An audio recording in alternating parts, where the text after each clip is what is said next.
안녕하세요. 영화나의 책라디오에 오신 여러분 반갑습니다. 저는 영화나입니다. 6월입니다.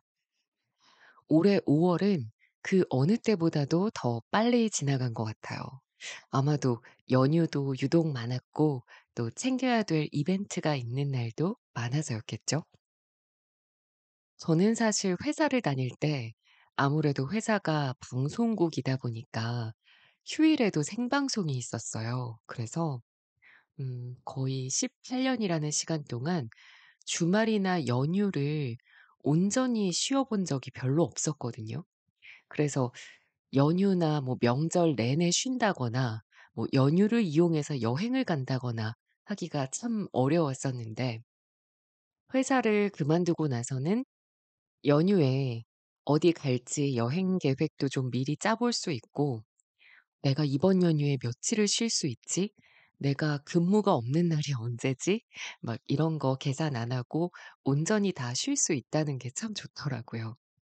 물론 여가비, 여행비, 출혈이 좀 있긴 했지만 그래도 이번 5 월은 그렇게 가족과 함께 가까운 곳으로 여행 많이 다니면서 좋은 추억을 많이 쌓아서 좋았던 한 달이었습니다.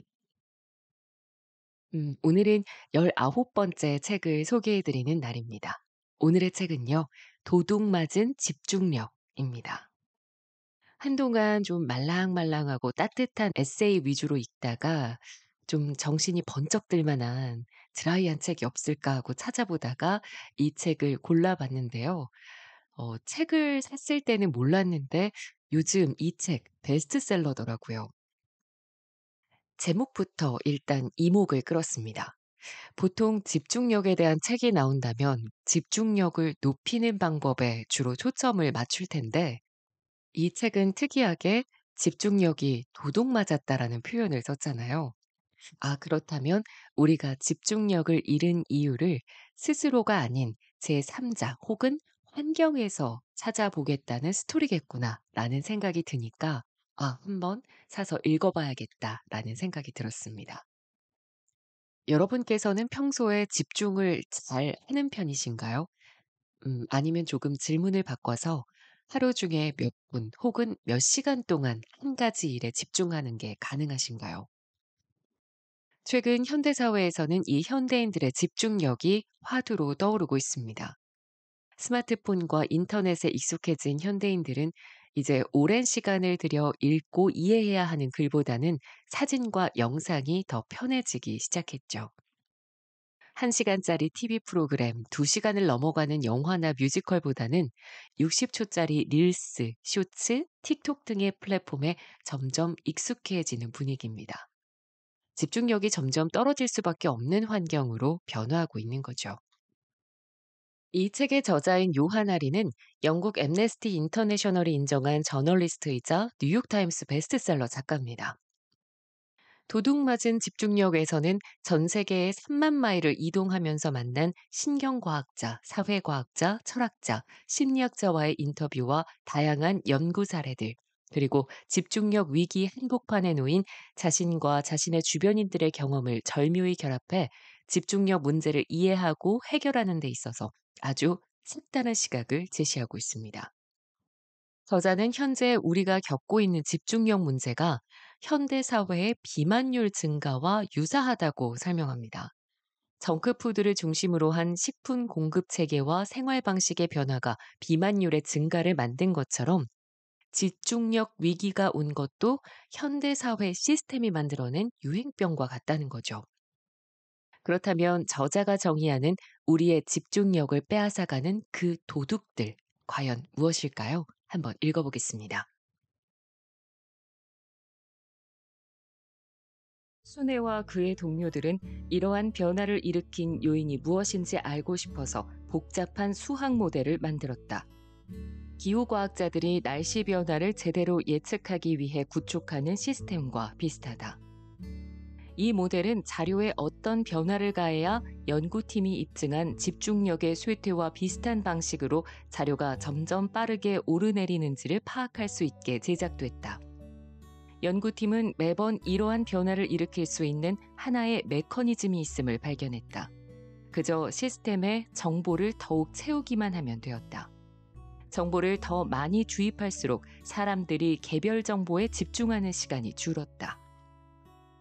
왜 이러한 가속화가 발생하는지를 보여주는 매우 흥미로운 설명입니다.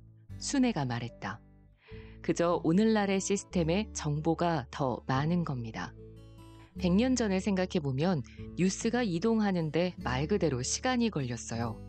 노르웨이의 피오르에 크나큰 재앙이 발생했다면 피오르에 있는 사람들이 오슬로까지 내려와야 했고 누군가가 그에 관한 기사를 작성해야 했습니다. 그러면 그 기사는 아주 천천히 전 세계로 퍼져나갔다. 2019년에 발생한 뉴질랜드 대학살과 비교해보라. 당시 타락한 인종차별주의자가 모스크에서 무슬림을 죽이기 시작했을 때 그 상황은 말 그대로 실시간 방송되었고 전 세계 모든 사람이 그 영상을 시청할 수 있었다. 순애는 이에 관해 오늘날 우리가 소방호스로 물을 들이켜고 있다고 생각할 수 있다고 말했다. 너무 많은 것이 쏟아지고 있어요. 우리는 정보에 절여졌다. 서던 캘리포니아 대학의 마틴 힐버트 박사와 카탈로니아 개방대학교의 프리실라 로페즈 박사가 이와 관련된 미가공 수치를 분석했다. 85쪽 분량의 신문을 읽는 모습을 상상해보자. 1986년에 인간에게 쏟아지는 정보를 모두 합치면 대략 85쪽 분량의 신문을 매일 40종 읽는 것과 같았다. 두 사람은 2007년에 그 양이 하루 174종의 신문을 읽는 것과 맞먹는 수준으로 증가했음을 발견했다. 이 같은 정보량의 증가가 전 세계의 속도가 빨라지고 있다는 느낌을 유발하는 요인이다. 이러한 변화가 어떤 영향을 미칠까요? 내가 묻자 순애가 빙긋 웃었다. 속도는 기분을 좋게 해주는 면이 있습니다. 우리가 속도에 빠지는 건 그게 좋기 때문이기도 하잖아요. 온 세상과 연결되었다고 느끼고 어느 주제에 관해 무엇이든 알아내고 배울 수 있다고 느끼게 되니까요. 그러나 우리는 자신이 노출되는 정보량의 엄청난 팽창과 정보가 들이닥치는 속도를 아무 대가 없이 얻을 수 있다고 생각했다. 그건 착각이다. 점점 진이 빠지게 됩니다. 순애가 말했다. 더욱 중요한 것은 우리가 모든 차원에서 깊이를 희생하고 있다는 겁니다. 깊이는 시간을 요구합니다. 깊이는 사색을 요구해요. 모든 것을 다 따라잡아야 하고 늘 이메일을 보내야 한다면 깊이를 가질 시간이 없어져요. 관계에서의 깊이도 시간이 필요합니다. 에너지가 필요해요. 오랜 기간을 필요로 하죠. 거기에 전념해야 해요. 주의력도 필요하고요. 깊이를 요구하는 모든 것이 악화되고 있어요. 그게 우리를 점점 더 표면 위로 끌어올리고 있고요. 순애의 논문에서 연구 결과를 요약한 문장 하나가 머릿속에서 계속 덜컹거렸다. 우리가 집단적으로 주의력 자원의 더욱 빠른 소진을 경험하고 있다는 것이었다. 이 문장을 읽었을 때 내가 프로빈스타운에서 어떤 경험을 한 것인지 깨달았다. 나는 살면서 처음으로 내 주의력 자원의 범위 내에서 생활하고 있었다. 내가 실제로 처리하고 생각하고 숙고할 수 있는 만큼의 정보만 받아들였다. 그 이상은 하지 않았다. 나는 정보의 소방 호스를 잠갔다. 그 대신 내가 선택한 속도로 물을 홀짝이고 있었다.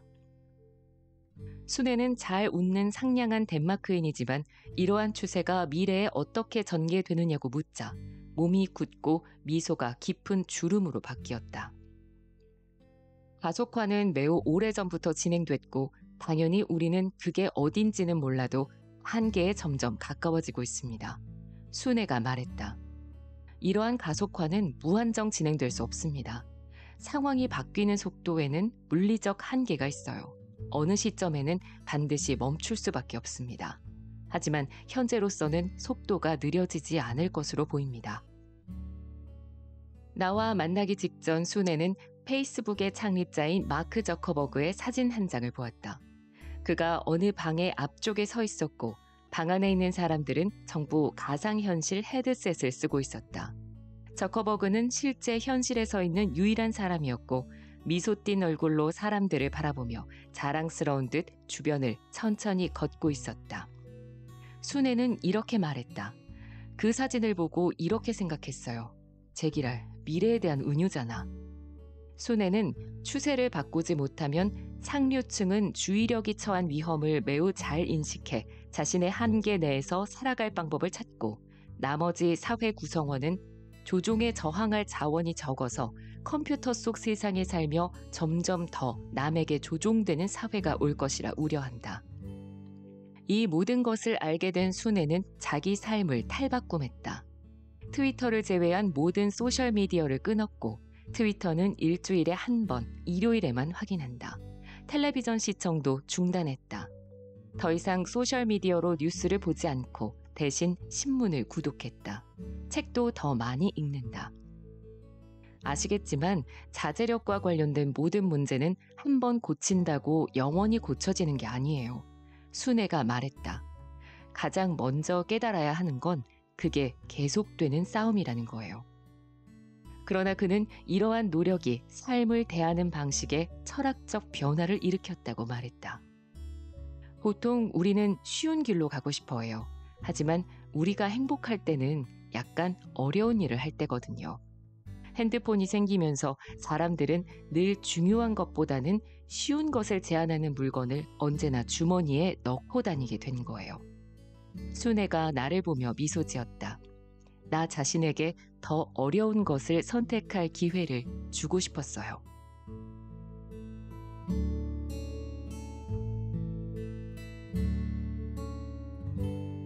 미하이는 인간이 제대로 안을 파고 들어가면 내면에서 집중력의 유정을 만날 수 있음을 발견했다. 그때가 되면 집중력이 오랜 시간 솟구쳐 흘러서 어려운 작업을 고통 없이 실제로 즐겁게 수행할 수 있었다. 그렇다면 분명한 문제는 어딜 파고 들어가야 하는가였다. 어떻게 몰입 상태를 끌어낼 수 있지? 사람들 대다수는 느긋하게 힘을 빼면 몰입에 빠져들 수 있으리라고 생각한다. 라스베이거스에 있는 수영장 옆에 누워 칵테일을 홀짝이는 자신을 떠올리는 것이다.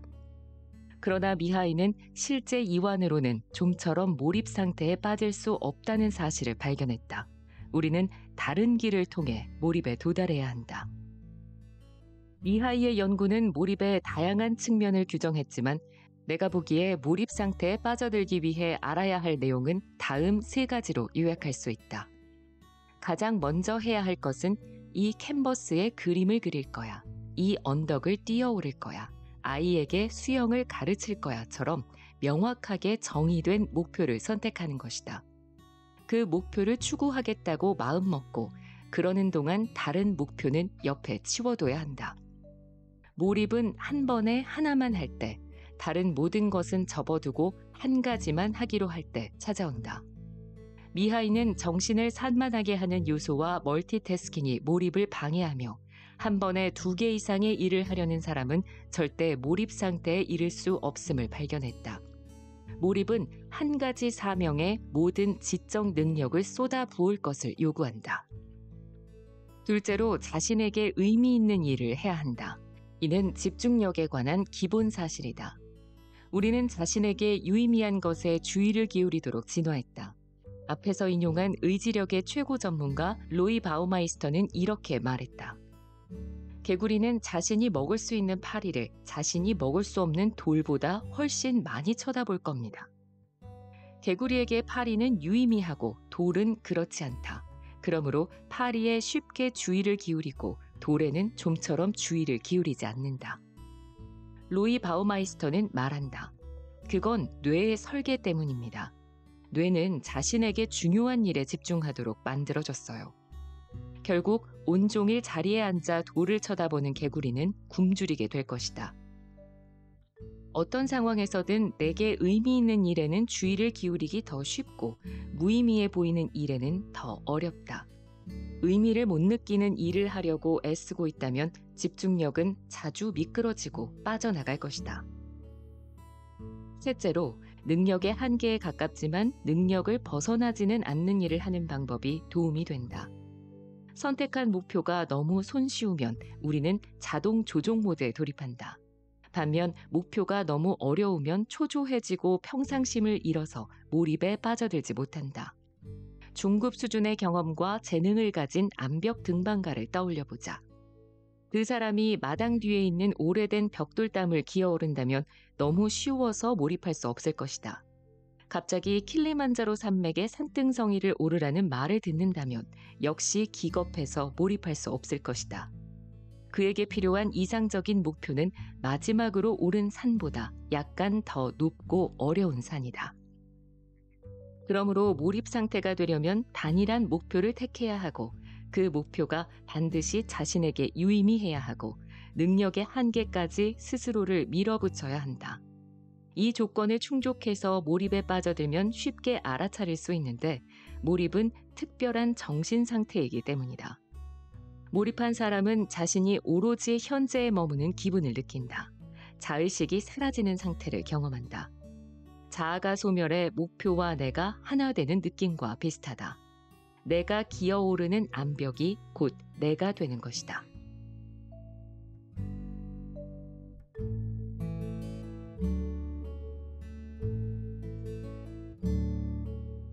오늘날 재미로 책을 읽는 미국인의 수는 사상 최저를 기록하고 있다.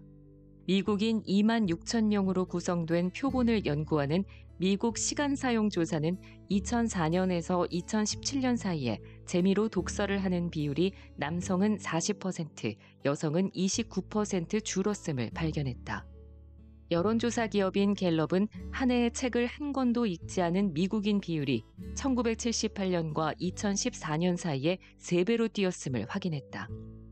현재 미국인의 약 57%가 1년간 책을 단 한 권도 읽지 않는다.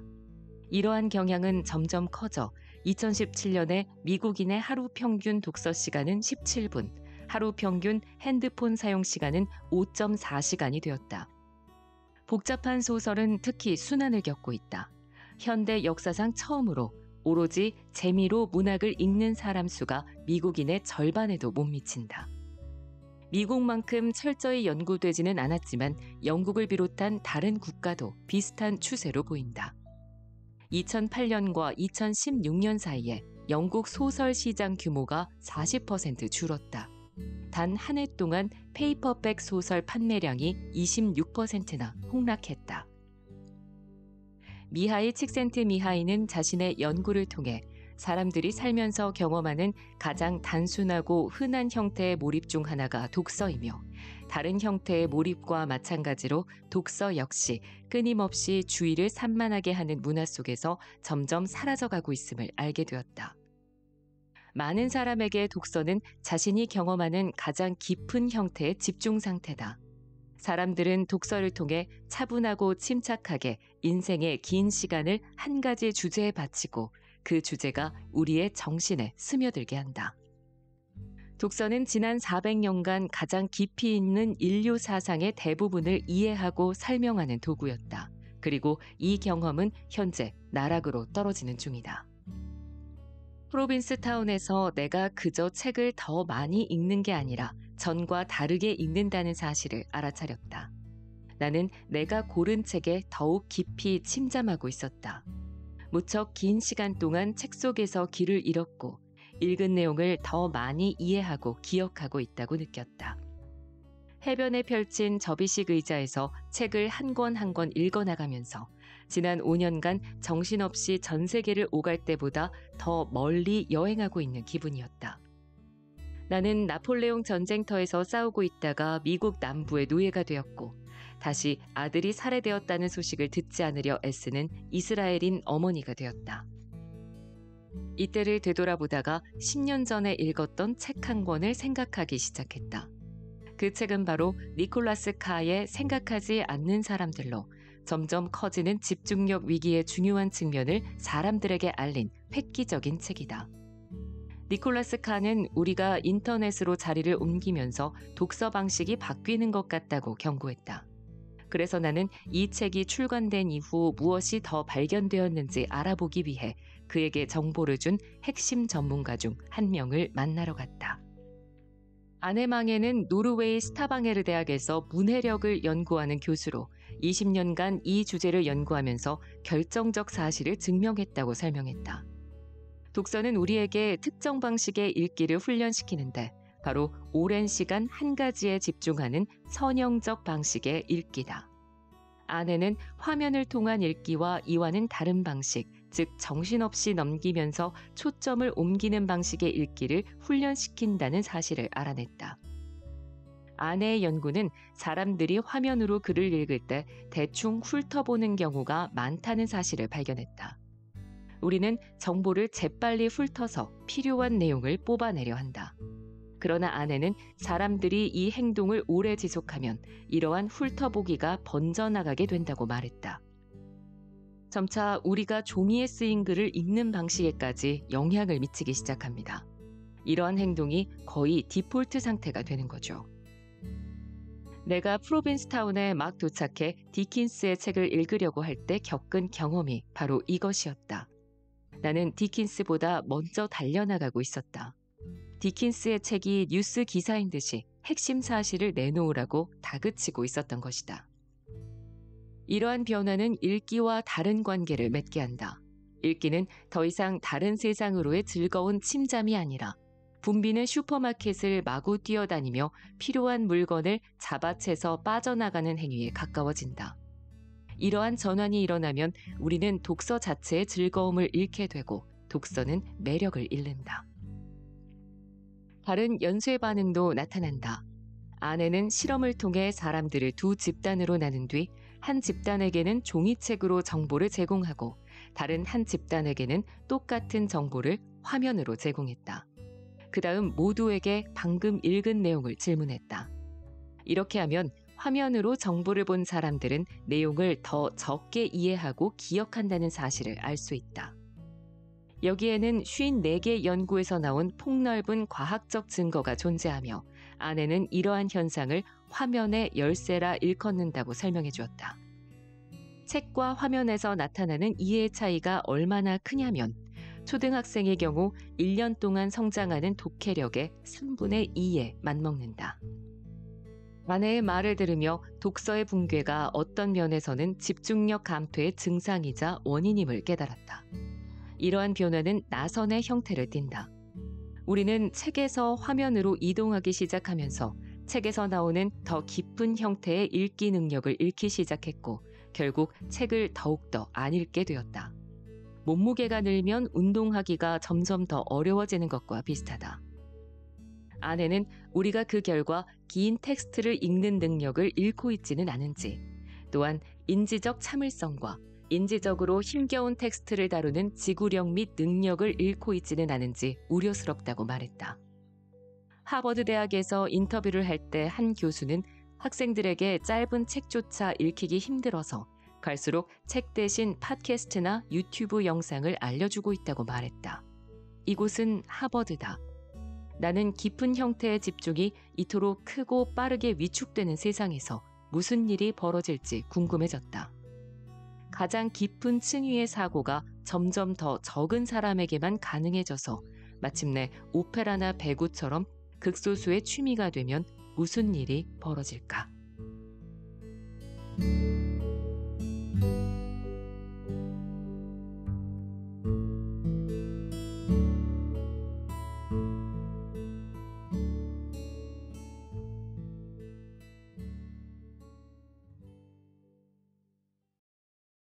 마치 소방 호스에서 뿜어져 나오는 많은 물을 들이키듯 너무 많은 정보가 쏟아지면서 전 세계의 속도가 빨라졌고 우리는 깊이를 잃었다. 점점 더 쉬운 길만 찾게 되다 보니 어느새 한 가지 일에 몰입하는 데서 오는 즐거움도 잊었다. 아, 정말 와닿는 부분들이었습니다. 이처럼 우리가 집중력을 빼앗길 수밖에 없는 그 환경에 대해 날카롭게 비판하면서 설득력 있게 이야기를 전개해 나간 저자는 집중력을 되찾기 위한 방법 역시 개인의 노력보다는 사회 전체의 변화에 초점을 맞춰서 제시합니다.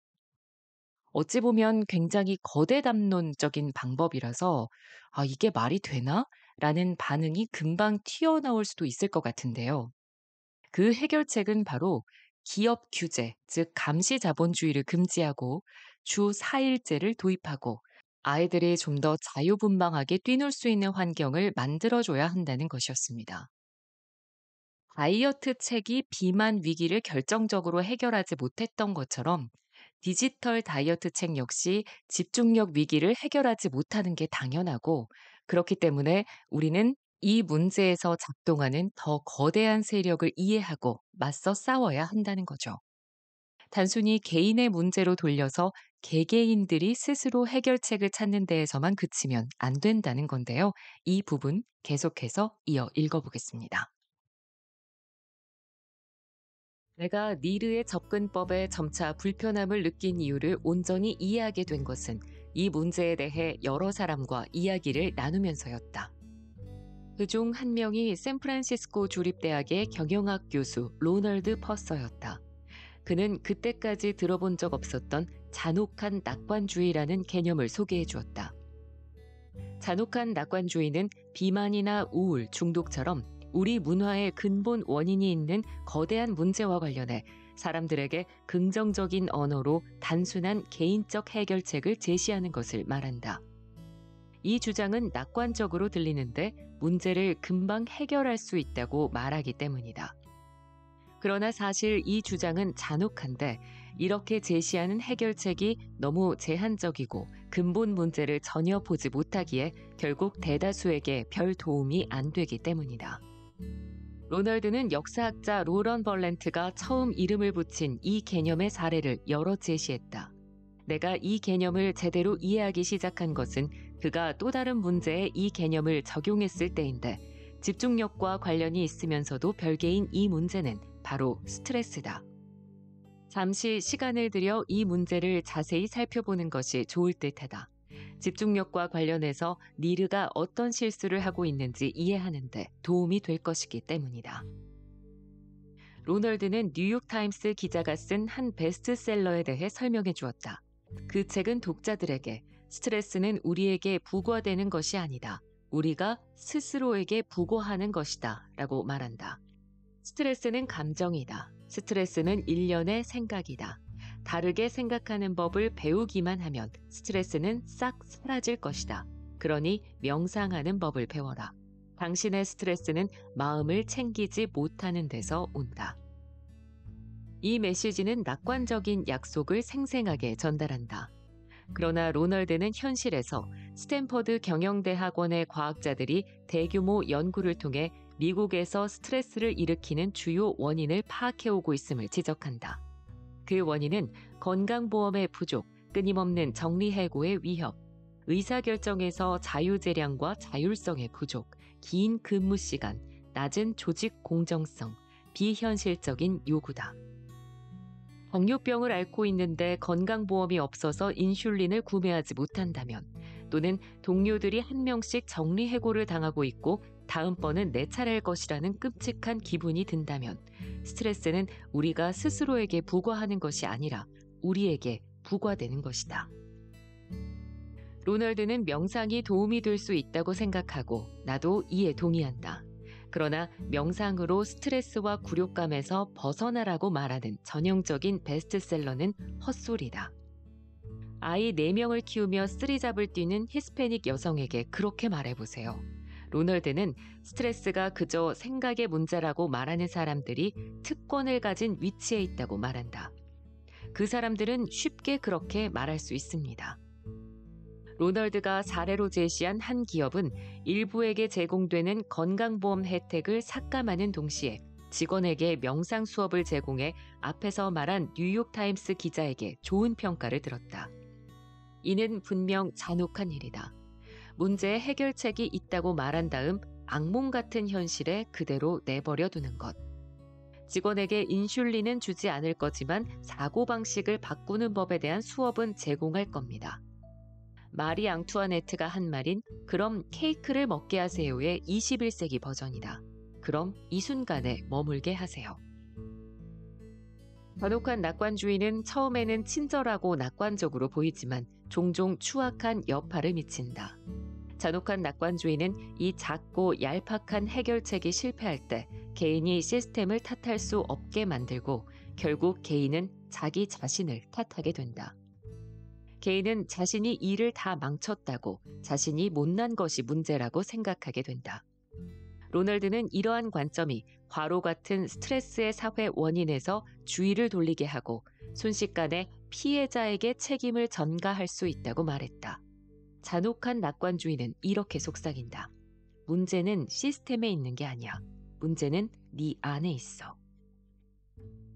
로널드의 말을 들으면서 다시 닐르와 그가 대표하는 실리콘밸리의 접근법을 떠올렸다. 닐르는 우리를 낳고 우리의 두려움을 이용하는, 심지어 우리를 미치게 만들도록 설계되었다고 본인 입으로 말하는 디지털 모델을 광고하고 홍보함으로써 생계를 꾸린다. 그리고 그 또한 그 모델에 걸려들었다. 그러나 그는 대단한 특권을 가졌기에 자신만의 기술을 이용해 통제력을 어느 정도 되찾을 수 있었다. 이제 그는 우리 모두가 자신처럼 하는 것이 문제의 해결책이라고 생각한다. 우리가 더 심각한 문제를 걸고 넘어지는 것보다 자기 자신을 탓하는 방식이 닐르에게 더 편리하다는 사실은 차치하고 더 근본적인 차원을 살펴보자. 진실은 그와 똑같이 하는 것이 다른 사람들에게는 그리 쉽지 않다는 것이다. 이것이 바로 잔혹한 낙관주의의 문제 중 하나다. 잔혹한 낙관주의는 보통 특수한 상황에서 발생한 특수한 사례를 가져다가 그것이 평범한 일인 양 행세한다. 막 실직해서 어떻게 하면 다음 주 화요일에 집에서 쫓겨나지 않을지를 고민하지 않는다면 명상을 통해 평정심을 찾기가 더 쉽다. 완전히 소진되고 스트레스에 휩싸여 또다시 스트레스로 가득할 다음 몇 시간을 버티게 해줄 위안이 절박하지 않다면 다음번에 햄버거와 페이스북 알림, 마약성 진통제를 거부하기가 더 쉽다. 사람들에게 이게 꽤 쉬운 문제라고 그 방해금지 버튼만 누르면 된다고 말하는 것은 대다수의 삶의 현실을 무시하는 일이다. 게다가 가장 중요한 사실은 사람들이 그래야 할 필요가 없다는 것이다. 잔혹한 낙관주의는 우리의 집중력을 망가뜨리는 시스템을 바꿀 수 없으므로 우리 개개인의 행동을 바꾸는 데 주력해야 한다는 주장을 당연시한다. 그러나 왜 우리가 이 시스템을 기정사실로 받아들여야 하는가?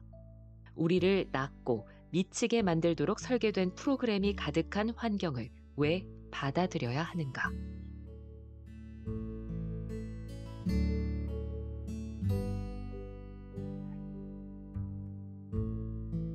1920년대 영국에서는 W.G. 켈로그가 하루 근무 시간을 8시간에서 6시간으로 줄였고 작업 중 사고가 41% 줄었다. 2019년 일본에서는 마이크로소프트가 주 4일 근무를 도입했고 생산성이 40% 개선되었다고 보고했다. 같은 시기 스웨덴 고센버그에서는 한 요양원이 임금을 줄이지 않고 하루 근무 시간을 8시간에서 6시간으로 줄였고 그 결과 직원들은 수면 시간이 늘고 스트레스가 줄었으며 병가를 더 적게 냈다. 같은 도시에서 토요타는 하루 근무 시간을 2시간 줄였고 그 결과 정비공의 생산성이 114%로 높아졌으며 이윤이 25% 늘었다. 이 모든 결과가 일을 줄이면 집중력이 크게 개선된다는 사실을 보여준다. 앤드루는 일을 많이 하는 것이 언제나 더 좋다는 논리를 다시 생각해봐야 한다고 말했다. 그리고 일을 위한 시간이 있고 일을 하지 않는 시간이 있는데 오늘날 대다수에게 문제는 시간이 없다는 것이라고 말했다. 시간과 사색, 어느 정도의 휴식은 더 나은 결정을 하게 도와줍니다. 그러므로 그럴 기회를 만들면 내가 하는 일과 직원들이 하는 일의 질이 높아져요. 앤드루는 본인의 조언을 잘 따랐다. 현재 그는 매주 주말 휴식을 취하며 인터넷에 연결된 기기는 전부 놔두고 가까운 섬에 있는 별장으로 떠난다. 처음에는 이 계획이 염려스러웠다고 말한 직원 중 한 명인 제마는 내게 상냥하게 말했다. 밤 12시까지 일 말고도 할 게 무척 많답니다. 일 밖에서의 삶이 있어야 해요. 이후에 스탠퍼드 대학에서 조직행동학 교수인 제프리 페퍼와 이 문제에 관해 이야기를 나눴다. 그는 근무 시간 단축이 효과가 있는 이유가 누가 봐도 명백하다며 아무 스포츠 팬에게나 물어보라고 말했다. 축구 경기에서 이기고 싶으면 아니면 야구 경기에서 이기고 싶으면 우리 팀이 탈진하기를 바랄까요? 그는 잠시 뜸을 들이다가 이렇게 물었다. 나머지 사람들은 다를 이유가 뭐죠? 오클랜드 해안을 따라 걸으며 여기서 목격한 것들을 생각하다가 갈수록 가속화되는 우리 사회의 논리에 정면으로 도전한 장소를 처음 와본 것임을 깨달았다. 우리는 더 빨리 걷고, 더 빨리 말하고, 더 오래 일하라고 명령하는 문화에 살며 바로 거기서 생산성과 성공이 나온다고 생각하게끔 배웠다. 그러나 이곳에는 이렇게 말하는 사람들이 있었다. 아니요, 우리는 속도를 줄일 것이고 휴식과 집중을 위한 공간을 더 많이 마련할 겁니다. 현재 이 같은 결정은 우리 대다수에게 불가능한 사치처럼 보인다. 사람들 대부분은 속도를 늦추지 못하는데 그렇게 하면 일자리나 사회적 지위를 잃을까 봐 두렵기 때문이다. 오늘날 미국인의 56%가 1년에 단 일주일의 휴가를 쓴다. 바로 이러한 이유에서 사람들에게 집중력 개선을 위해 해야 하는 일을 말하는 것이 그토록 쉽게 잔혹한 낙관주의로 변질되는 것이다. 현재 우리 사회가 작동하는 방식에서는 그런 것들을 실천할 수 없다. 그러나 꼭 이런 식일 필요는 없다. 사회는 달라질 수 있다. 이에 대해 생각하면서 약간의 불편함을 느꼈는데 뉴질랜드에서의 사례를 소개하는 것이 잘못된 인상을 줄 수 있는 몇 가지 이유가 있기 때문이다. 나는 앤드루 반스를 무척 좋아한다. 그는 드물게 깨어있고 점잖은 고용주다. 그러나 여러분이 상사가 깨달음을 얻어 우리에게 주 4일 근무를 내려주기를 기다리면 된다고 생각하기를 바라지는 않는다. 이런 변화가 일어나기를 바란다면 아마 우리는 다른 길을 택해야 할 것이다. 한번 주말에 대해 생각해보자. 주말은 100년이 넘는 시간 동안 노동자 대부분에게 약간의 휴식과 사색의 시간을 보장해 주었다. 주말은 어떻게 생겨났을까? 산업혁명이 밀려든 18세기에 많은 노동자는 고용주의 강요에 따라 하루에 10시간씩 일주일에 6일을 일했다. 이러한 환경은 신체적으로나 정신적으로나 노동자를 갉아먹었다. 그래서 이들은 힘을 합쳐 자기 삶을 살 수 있는 시간을 요구하기 시작했다. 근무 시간 단축을 요구한 첫 번째 파업은 1791년에 필라델피아에서 일어났다. 경찰이 노동자들을 흠씬 두들겨 팼고 그들 중 다수가 해고당했다. 그러나 노동자들은 굴하지 않고 더욱 열심히 싸웠다. 그리고 1835년에 하루 8시간 근무를 요구하는 총파업을 조직했다. 이러한 운동이 수십 년간 이어진 뒤에야 마침내 거의 모두에게 하루 8시간 근무와 주말에 휴식이 주어졌다. 앤드루 같은 소수의 훌륭한 예외가 있지만 기업 소유주들은 페이스북과 마찬가지로 알아서 우리 시간을 적게 빼앗아가지 않을 것이다. 그렇게 하도록 강요해야 한다. 주말 휴일의 도입은 점점 더 속도를 높이는 사회에 맞선 역사상 가장 큰 도전이었다. 그때처럼 싸워야만 주 4일 근무를 이뤄낼 수 있다. 이러한 통찰은 이 목표의 성취를 막는 또 하나의 거대한 장애물과도 관련이 있다. 주 4일 근무는 회사원에게는 적용 가능하지만 점점 더 많은 사람이 어쩔 수 없이 긱 이코노미에 진입해 계약서나 정해진 근무 시간 없이 힘들게 여러 가지 일을 해내고 있다. 이러한 현상은 매우 구체적인 변화의 결과다. 미국과 영국 같은 정부가 노동조합을 해체하고 거의 말살한 것이다. 이로써 노동자들은 힘을 합쳐 계약서나 고정된 근무 시간을 요구하기가 점점 힘들어졌다. 유일한 장기적 해결책은 노동조합을 꾸준히 결성해 노동자들이 이러한 기본권을 요구할 힘을 되찾는 것이다. 그러나 우리가 오로지 고용주에게만 맞서야 하는 건 아니라고 생각한다. 우리는 우리 내면과도 맞서 싸워야 한다. 퍼페추얼 가디언의 직원들과 이야기를 나눌 때 나는 이들의 말이 설득력 있다고 생각했지만 속으로는 계속 반발하며 그들이 하는 말에서 결점을 찾으려 했다. 처음에는 그 이유를 이해하지 못했다. 그러다 깨달았다. 나는 보통 하루의 끝에 완전히 지쳐서 기진맥진할 때에만 충분히 일했다고 느낀다. 최초의 매킨토시 컴퓨터를 설계한 팀은 한 주에 90시간 일하는데 너무 좋다라고 뻐기는 티셔츠를 입고 있었다. 이것이 우리 시대 전문직 계층의 미친 슬로건일 수 있다. 많은 사람이 소진될 때까지 일하는 데서 자기 정체성을 찾는다. 그리고 우리는 그것을 성공이라 칭한다. 갈수록 빨라지는 속도의 토대 위에 있는 문화에서 속도를 줄이기란 힘든 일이며 우리 대다수가 그렇게 할 때 죄책감을 느낄 것이다. 이것이 바로 우리가 모두 함께 사회 구조적 변화를 일으키는 일이 중요한 이유 중 하나다.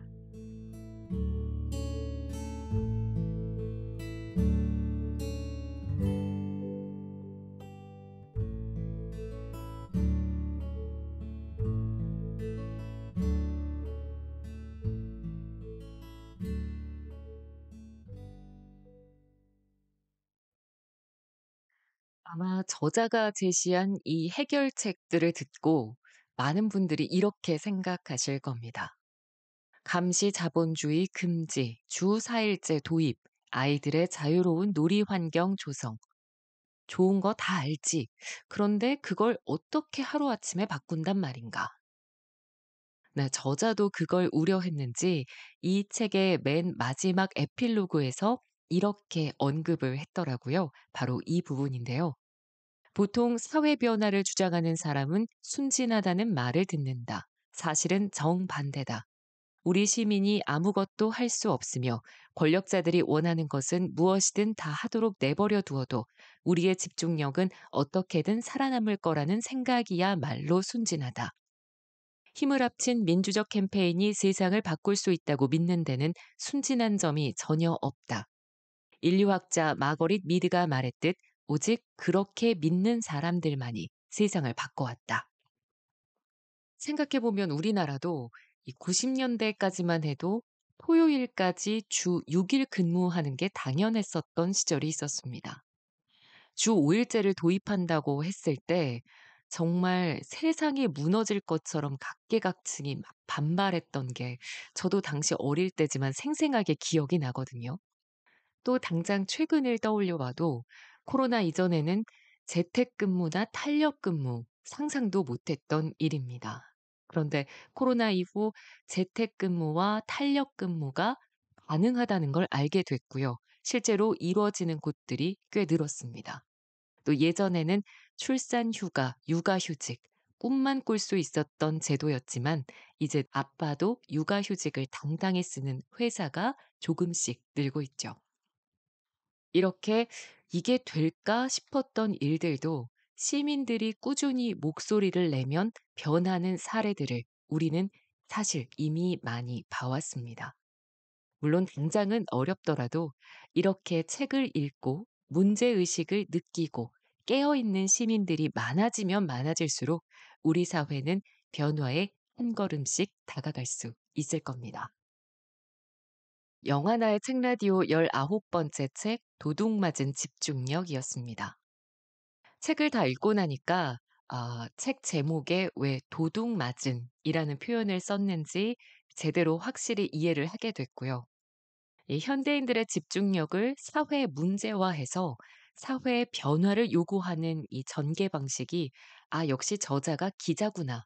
기자답다.'라는 생각이 들었습니다. 그래서 더 흥미롭게 읽을 수 있었던 것 같고요.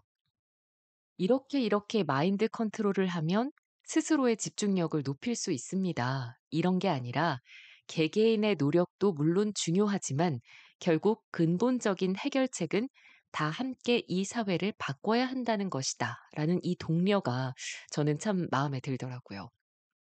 이 저널리스트라는 본인의 직업에 걸맞게 수많은 사람들을 인터뷰하고 각종 연구 자료를 찾아내고 또 그걸 정리한 것도 대단하다고 느낀 부분이었지만 여기에 또 본인이 직접 인터넷과 스마트폰과의 단절을 선언하고 충분히 혼자 걷고 생각하고 책을 읽고 글을 쓰는 삶을 살아보면서 얻은 것들을 책의 스토리에 더하다 보니까 더 진정성이 느껴졌습니다. 사실 이 책의 표지 컬러를 보시면 요즘 책들에서 잘 쓰지 않는 컬러거든요. 그리고 단순 명료한 책 제목 때문에 그렇게 큰 기대는 안 했습니다. 그런 상태에서 책을 읽어 나가기 시작했는데 생각보다 꽤 재밌었고요.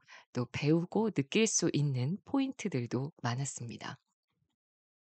이 책이 워낙 글밥이 많고 책도 두꺼운 편이라 저도 이렇게 밑줄 스티커를 붙여가면서 생각을 정리하고 적어가면서 읽느라 시간이 좀 걸리긴 했는데요. 제가 이 영상에서 낭독은 정말 극히 일부분만 한 거고 낭독하지 않은 부분들 중에도 흥미로운 내용이 상당히 많습니다. 뭐 우리의 집중력을 파괴하면서 테크 기업들이 얻는 이익이라든지 집중력을 파괴하는 현대인들의 식단과 음식들, 또 아이들의 ADHD에 대한 이야기도 있으니까요. 오늘 영상을 보고 듣고 흥미가 생기신다면 직접 책으로 보시는 걸 추천을 해 드리고 싶네요. 네, 오늘 영상은 이렇게 마무리하도록 하겠습니다. 다음 영상으로 찾아뵐 때까지 모두들 스스로에게 몰두하는, 집중하는 하루 만들어 보셨으면 좋겠네요. 감사합니다. 영화나였습니다.